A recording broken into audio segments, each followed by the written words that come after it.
The Lord be with you. And with your spirit. A reading from the Holy Gospel according to Mark.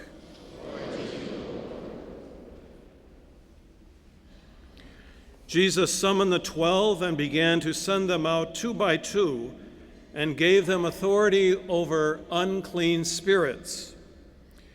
He instructed them to take nothing for the journey but a walking stick, no food, no sack, no money in their belts. They were, however, to wear sandals, but not a second tunic. He said to them, "Wherever you enter a house, stay there until you leave. Whatever place does not welcome you or listen to you, leave there and shake the dust off of your feet in testimony against them." So they went off and preached repentance. The 12 drove out many demons, and they anointed with oil many who were sick and cured them. The Gospel of the Lord. Praise to you, Lord Jesus Christ.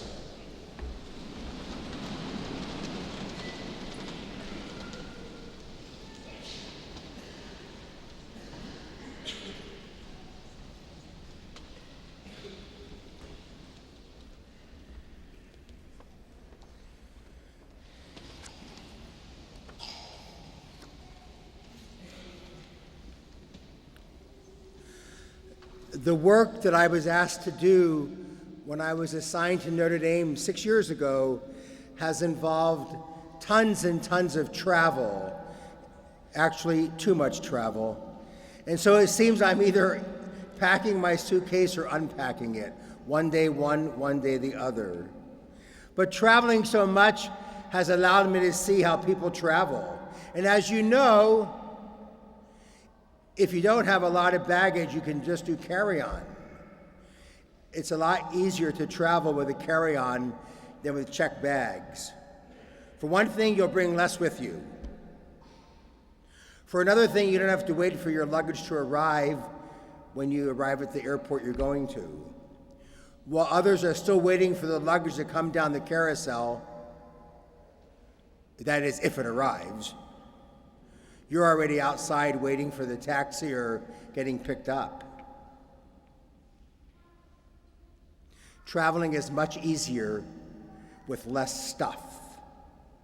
So in our gospel today, Jesus instructs the apostles to take very little for the journey. They can take a walking stick and sandals, but not a second tunic, no food, no sack, no money in their belts. Traveling that easy, they never would have had to check bags on Air Jerusalem. Now, life would be so much easier if this were the only baggage that we have to worry about, but it's not. All of us have emotional and psychological baggage. And unlike when we travel on a plane, we cannot check that baggage and leave it and pick it up later. This baggage is more invisible, harder to see, less obvious, but it's there nonetheless.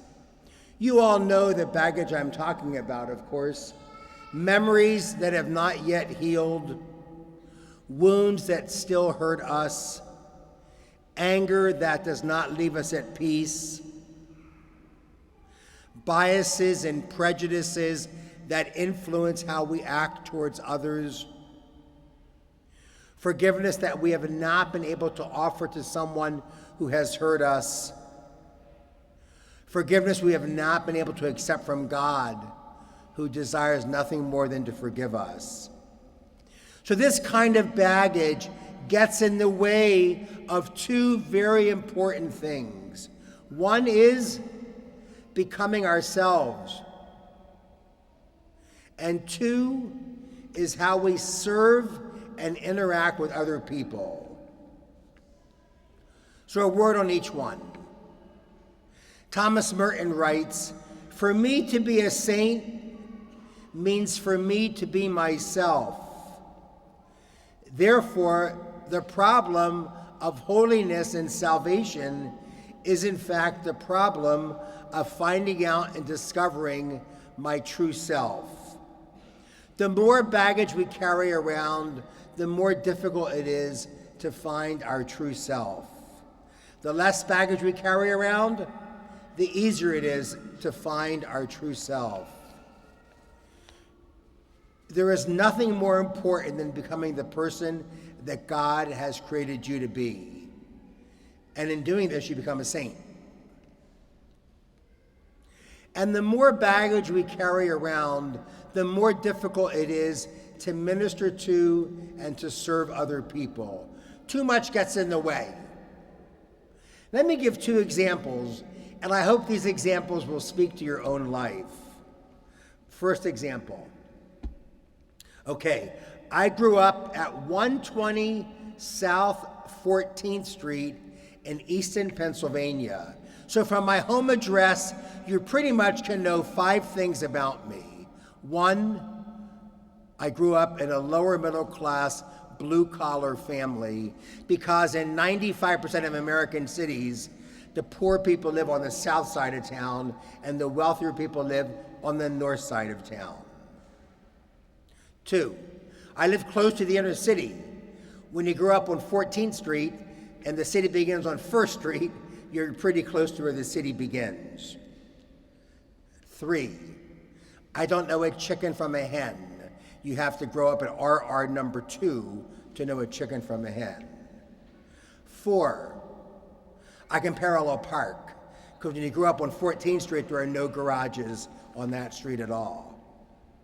And 5, I tend to be uncomfortable around people who grew up on the other side of town who have like 5 digits in their address, like 55689 on Morning Blossom Drive. Like, what is that?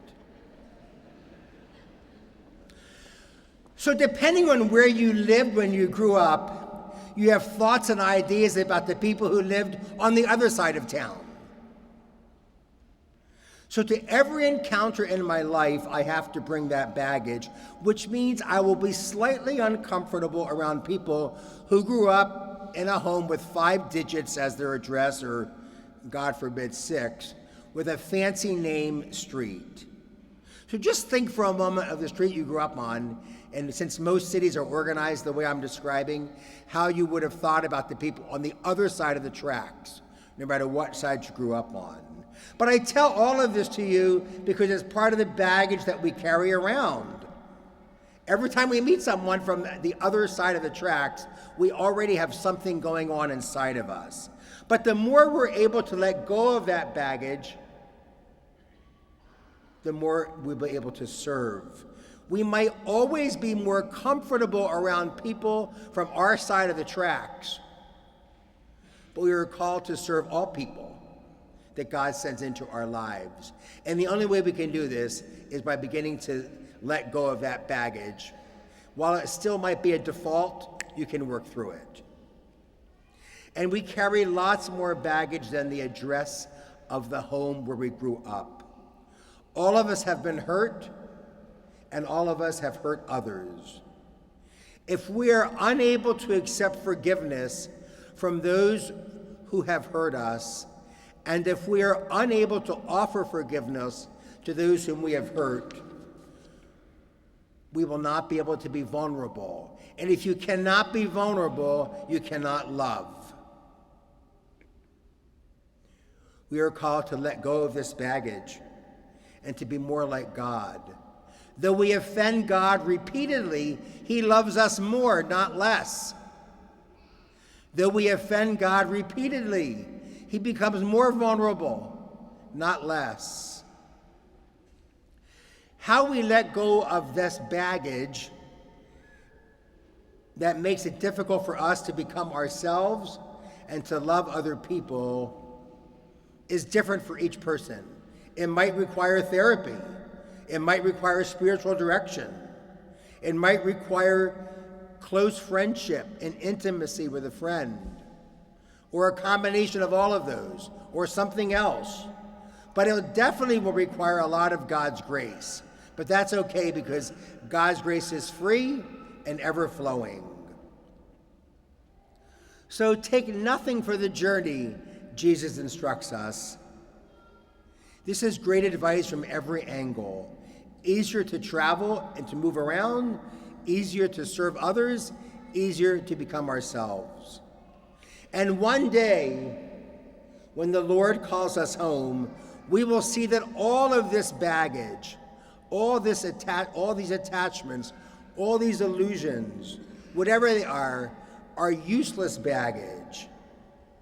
The earlier on we see this, the better it will be. And the easier it will be to say, when the time comes, Lord, take me home.